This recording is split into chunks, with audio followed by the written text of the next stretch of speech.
Una vuelta más a la puerta giratoria. Un gran caso de corrupción con sobornos a cambio de rebajas de impuestos, con grandes empresas y consultoras que hacen de tapadera. Y un ministro que él nunca amenazó a nadie.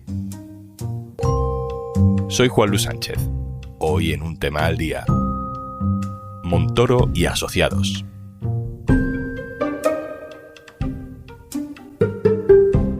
Una cosa antes de empezar. Gracias a Kit Digital, la empresa Promeco 2000 ya se ha digitalizado. Te cuento más al final del episodio.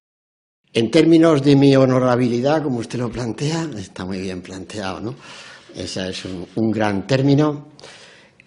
Se puede medir de muchas maneras, ¿no? Esta voz, este tono inconfundible, tan particular, es de Cristóbal Montoro. Estamos en el año 2017 y entonces Montoro era ministro de Hacienda y Administraciones Públicas con Mariano Rajoy. Pero quiero decirles, en términos de lo que es la aclaración, respecto de la fundación de una empresa, esa aclaración ya la hice en el Congreso de los Diputados. La prensa le pregunta a Montoro por una consultoría fiscal que él había fundado y que ahora trabajaba en temas relacionados con el ministerio. Pero lo único que es claro y definitivo es que yo, junto a otra serie de personas, por cierto, todas ellas muy cualificadas, fundamos una consultora en el año 2006, cumplida la ley que nos obligaba en términos de excedencias, cuando habíamos dejado nuestros puestos. Esto decía Montoro en 2017, y es ahora, en 2025, cuando acabamos de enterarnos de que un juez de Tarragona lleva 7 años investigando en secreto a Montoro y a esa empresa por varios delitos muy graves de corrupción. Ordenemos un poco los tiempos para entender esta historia bien. Cristóbal Montoro ha sido ministro de Hacienda en 2 etapas diferentes. Esto es importante para comprender todo este escándalo. La primera etapa fue con Aznar, entre el año 2000 y 2004. Esas personas muy cualificadas con las que había fundado la empresa, como decía entonces el ministro, eran 4 de sus máximos altos cargos en el ministerio en tiempos de Aznar. Juntos fundaron ese despacho de abogados que se llamaba Montoro y Asociados, especializado precisamente en asesoría fiscal. Y a partir del año 2008, donde yo regresé, no como se dice a la política, no, al Congreso de los Diputados, es cuando yo dejé esa empresa. ¿Y por qué? Por tanto, Montoro es ministro, deja de serlo, funda la empresa y a partir de 2008 vuelve a ser diputado. Y Montoro deja Montoro y Asociados. Vende sus participaciones a su mano derecha en el bufete y le cambian el nombre. Ahora que ya no pueden tener el nombre de Montoro en el título, rebautizan la empresa como Equipo Económico. Porque entendí, como he entendido cada vez que he estado en el Congreso de los Diputados, que mi dedicación en ese Congreso de los Diputados tenía que ser completa. Completa significa dedicado completamente a ello. Y a partir de ahí decía, pues yo he entendido que no debía estar ocupando un escaño compatibilizándolo con nada. Por tanto, con nada es con nada. Esto que decía Montoro con esa vehemencia en una rueda de prensa después de un Consejo de Ministros en 2017, hoy no está tan claro. En 2011, Montoro deja de ser solo un diputado de la oposición porque el PP gana las elecciones y es nombrado por Mariano Rajoy de nuevo como ministro de Hacienda. No le acompañan esta vez a ese ministerio las personas muy cualificadas con las que había fundado Equipo Económico. Los asociados de Montoro y Asociados se quedan en la consultora. Todo esto lo he contado en una interpelación. Además, no sé por qué no sacan la interpelación, la tienen ahí, la tienen en el acta de sesiones, la tienen ahí, por tanto, diciendo, esperan sus explicaciones, pero si lo he contado en el Congreso de los Diputados. Lo que pasa es que a veces contar las cosas en el Congreso de los Diputados ocurre que es el lugar más recóndito del mundo, vamos. Pues parece que ahora Cristóbal Montoro tendrá que dar explicaciones delante de un juez. Montoro tendrá que explicar por qué su ministerio, por ejemplo, rechazó 2 peticiones de la patronal del gas para que el gobierno les bajara los impuestos a ciertas empresas. Y luego sí aceptó aprobar esas medidas una vez que esa patronal pasó y pagó por la ventanilla del bufete Equipo Económico. Y si yo salgo de una empresa a partir del año 2008, ¿cómo quiere que explique nada de una empresa donde no estoy? O sea, quiere decir, no sé, vamos, ¿cómo lo explico? ¿Cómo lo explico? Es que ¿cómo se explica uno sobre donde no está? ¿Cómo se explica? Esas rebajas fiscales a la patronal del gas, en el impuesto de actividades económicas y en el impuesto eléctrico han supuesto la pérdida de decenas de millones de euros para las arcas públicas. Digamos que esto es una vuelta más a la puerta giratoria. No es solo que el ministro de Hacienda, al dejar de ser ministro, se convierta en asesor fiscal de grandes empresas, sino que pasan unos años y vuelve a ser ministro, y la empresa sigue asesorando sobre temas del ministerio, y no de cualquier ministerio. O sea, que yo rogaría que, por supuesto, oye, que cada uno haga lo que tenga que hacer, pero que no titulen con la empresa de Montoro, porque no existe la empresa de Montoro desde el año 2008, que titulen con precisión. Han sido 7 años de una investigación judicial secreta que ahora nos desvela detalles muy preocupantes sobre leyes que se hacen a medida y que de camino además nos da pistas sobre el uso político y personal que Montoro hacía de los datos confidenciales que Hacienda tiene sobre sus enemigos. Pedro Águeda, hola. Hola, ¿qué tal? Pedro Águeda es mi compañero del diario.es, uno de los que ha indagado en esta investigación del caso Montoro. Pedro, todo esto que empezamos a conocer ahora este verano, a mucha gente a lo mejor le suena a antiguo, porque es que hace ya muchos años de esto, ¿no? La primera pregunta sería, por tanto, ¿por qué se ha dilatado tanto la investigación? Fíjate, Juanlu, más que se haya dilatado la investigación, ¿por qué se ha dilatado tantísimos años el secreto del sumario? 7 años de secreto del sumario es algo absolutamente inusual, pero quizá podamos darle alguna respuesta. Todo esto comenzó por un hallazgo de un grupo de los Mossos d'Esquadra. Un día hace un registro en una planta gasística de una sociedad que ha ampliado las obras de forma presuntamente irregular. Un delito de ordenación del territorio, ¿eh? Y de repente, pues en los registros se encuentran unos correos donde un directivo de una gasística le dice a otro: la vía más directa para solucionar esto es contactar con equipo económico que tienen vía directa con el ministro. Y venía a decir que era algo que ya habían hecho o que sabían del pasado. Los Mossos d'Esquadra ven aquello y redactan un informe, se lo pasan a sus compañeros de anticorrupción y ellos a la fiscal que ya había investigado la relación de equipo económico con las cámaras de comercio de Madrid en un caso que había sido archivado. Así surge la causa. Por situarnos, lo que se investiga, digamos que es la segunda etapa de Montoro como ministro, ¿no? Con Rajoy. Claro, él dice que cuando vuelve al ministerio deja la empresa y ya no tiene nada que ver con Montoro y asociados, ¿no? ¿Qué dice esa extensa investigación judicial? En realidad, ¿qué estaba pasando con Montoro y asociados, rebautizado como equipo económico? Esa consultora que supuestamente ya no tiene relación con él, la tiene muy intensa, según se desprende de los correos incautados y de la investigación judicial. ¿Por qué? Pues porque equipo económico es la vía que utilizan grandes empresas del país para influir en las decisiones del gobierno. Eso es lo que muchos defienden como una labor de lobby poco regulada en España, pero legítima.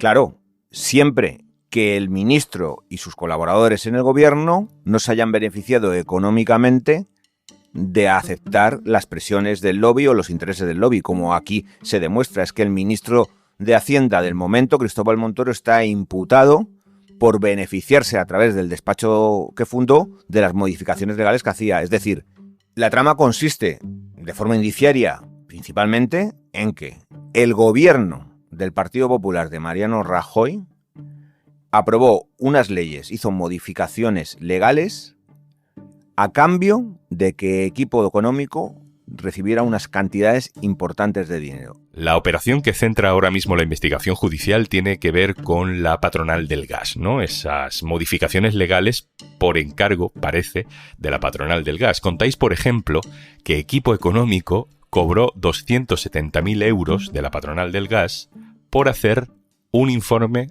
de 12 páginas. Cuéntanos eso, Pedro. En esta trama los investigadores han descubierto una especie de trampantojo, y en el caso de las gasísticas se aprecia de forma bastante clara. La gasística contrató a Ernst & Young, una consultora internacional prestigiosísima, para hacer el trabajo de consultoría propio de su tarea. Y dicen los investigadores que el trabajo de Ernst & Young está ajustado al precio de mercado. Sin embargo, quien cobra verdaderamente unas cantidades muchísimo más altas que las de la consultora es equipo económico. ¿Por qué? ¿Por un informe de apenas unas páginas? No, lo que creen los investigadores es que, como decía el correo que originó la investigación, la vía más directa para llegar a Montoro es equipo económico. Es decir, si queremos cambiar algo, tenemos que ir a equipo económico. Equipo económico nos lo soluciona en el ministerio. Nosotros pagamos equipo económico y de esos pagos no se benefician solo los que supuestamente están haciendo labor de lobby, sino también los que trabajan en el ministerio y tienen participaciones en este despacho porque lo fundaron o pasaron por él en algún momento. No es solo Montoro el que está imputado, es todo un equipo. Hay 28 personas imputadas, que algunos de hecho han estado hasta hace semanas todavía en el Ministerio y en la Agencia Tributaria, también las empresas, también personas de equipo económico, es decir, estamos hablando de una trama que presuntamente tiene muchas complicidades. Todo lo que estamos contando, Pedro, hasta ahora es un escándalo, es muy grave. Es cambiar leyes al dictado a cambio de dinero, es cambiar impuestos, cambiar presupuestos generales del Estado, pero hay otra derivada de esta investigación que también define al personaje, que también es grave y que sí se comentaba en los pasillos de la política y el periodismo en 2017. ¿Quién amenaza a nadie, señorita? Es que, vamos a ver, el único que se puede sentir amenazado, lo insisto, es el defraudador fiscal, ¿de acuerdo? El que amenaza es el político ese que se levanta y dice, no te tengo miedo, o sea, tal. Yo no tengo que meter miedo a nadie, a no ser que sea un defraudador fiscal. Y si es un defraudador fiscal, pues sí, evidentemente tiene problemas con la hacienda pública, porque tiene problemas con todos los españoles en ese respecto. No sé qué otro miedo tiene. ¿Verdad que usted no tiene ningún problema? ¿Verdad que no? Seguro que no, sí. Este tono, Pedro, que Montoro ya tenía entonces, ¿no? Como avisando, apelando directamente a una periodista, yo no sé nada, pero a lo mejor sí, no te estoy amenazando, pero bueno. Resulta que todo aquello no solo era tono, no era solo campechanía. Esto es un hecho que ha quedado relegado en la investigación porque el fiscal jefe anticorrupción ha interrumpido la investigación de la fiscal del caso, que quería ir por ahí a abrir una nueva línea de investigación de revelación de secretos. Referente a el uso que hizo Montoro y su equipo de información confidencial tributaria para sus intereses personales o políticos. Es decir, no hay nada más secreto en este país que los datos fiscales tributarios de alguien. Pues bien, toda esa información, probablemente la más poderosa que tiene un gobierno, pasaba por Montoro. Hay quien piensa que si un gobierno te quiere hacer daño, no te envía a la policía, te envía a la agencia tributaria.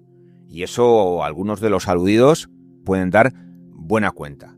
¿Qué ocurría? Que Montoro recibía por correos incautados a sus colaboradores dentro de la investigación a las gasísticas información que poco parecía que tenía que ver con su labor de dirigir el ministerio. Es decir, ¿qué le importaba a Cristóbal Montoro el detalle de las cuentas de Esperanza Aguirre, de Rodrigo Rato? Lo digo por hablar de enemigos íntimos, o de Juan Carlos Monedero, fundador de Podemos, partido en auge en aquel momento. Algunos se han visto en problemas muy relevantes y ellos creen que una actuación torticera del Ministerio de Hacienda o de la Agencia Tributaria tiene que ver con esos problemas. Se han personado en la causa y el juez de momento ha rechazado que puedan actuar como acusación porque ve que ese tráfico de información se enmarca en las labores propias del ministro y sus colaboradores. Es decir, no ve delito. Pero esos aludidos recurren a la instancia superior, al juez que lleva el caso, que será quien resuelva si se abre una nueva línea de investigación por el uso espurio, torticero, interesado de información confidencial por Cristóbal Montoro. Hace poco, una vez conocida ya esta investigación, el periodista de Onda Cero, Carlos Alsina, revelaba en su programa cómo Cristóbal Montoro, siendo ministro, intentó chantajearle a él como periodista y a su grupo editorial para que dejara de criticarle y aplaudiera su labor de gobierno. Lo explicaba así.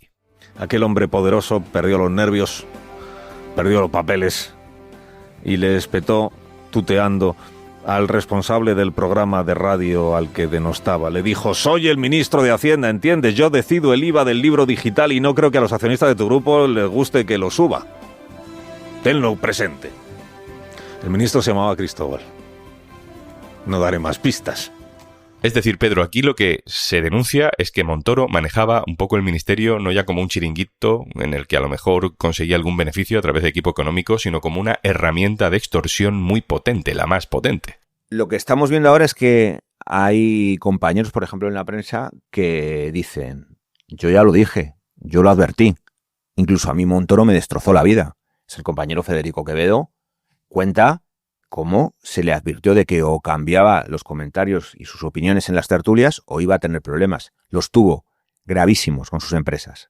Luego hay otros compañeros que se dedicaban a hacer periodismo económico en aquella época que decían, bueno, nosotros sabíamos que si querías saber por dónde iba a ir la actuación del gobierno en materia fiscal, había que hablar con equipo económico, no llamar al gabinete de prensa del Ministerio de Hacienda o a tus fuentes en ese ministerio. Que Montoro atacaba amenazando con los datos fiscales, algo que hacía incluso desde la bancada del Congreso de los Diputados. Hablaba, por ejemplo, como de colectivos, de los periodistas que tributaban las tertulias o de los actores, pero no se refería a nadie en concreto, sabía que eso le podía acarrear un problema muy grande. El compañero de ABC, Javier Chicote, informó de equipo económico y también estuvo sometido él y su familia a unas inspecciones rigurosísimas. Terminamos, Pedro. Este asunto tiene ya unos cuantos años. De hecho, el PP dice que, bueno, Montoro, ¿quién es Montoro, no? Esto es muy antiguo, pasemos página, hablemos de Santos Cerdán. Bueno, de Santos Cerdán hablamos. Pero, ¿qué nos queda por saber de este caso, Pedro? ¿Qué hay que pueda resonar, además, con la actualidad de 2025? ¿Qué flecos quedan? En el diario, Juanlu, nos interesa mucho el ataque a la oposición que se realizó durante el gobierno de Mariano Rajoy. Llevamos una década hablando de la brigada política que anidó en el Ministerio del Interior para atacar primero a los independentistas catalanes, luego a Podemos y además para boicotear el caso de la Caja B del Partido Popular, el más grave caso de corrupción que afectaba al Partido Popular, y sabotearlo. Ahora podríamos estar asistiendo a una segunda pata de esa actuación contra los enemigos políticos que no utilizaba a la policía y a los mandos policiales, sino que utilizaba la herramienta poderosísima de los datos de los contribuyentes.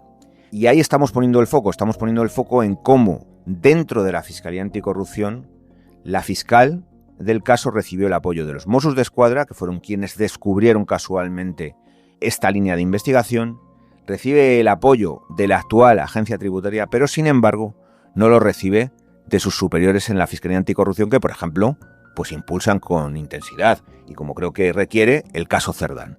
En ese enfrentamiento nos hemos centrado y vamos a seguir insistiendo en él porque, como te decía, esa vía no está todavía cerrada. Pedro Águeda, compañero, muchas gracias. Gracias a vosotros.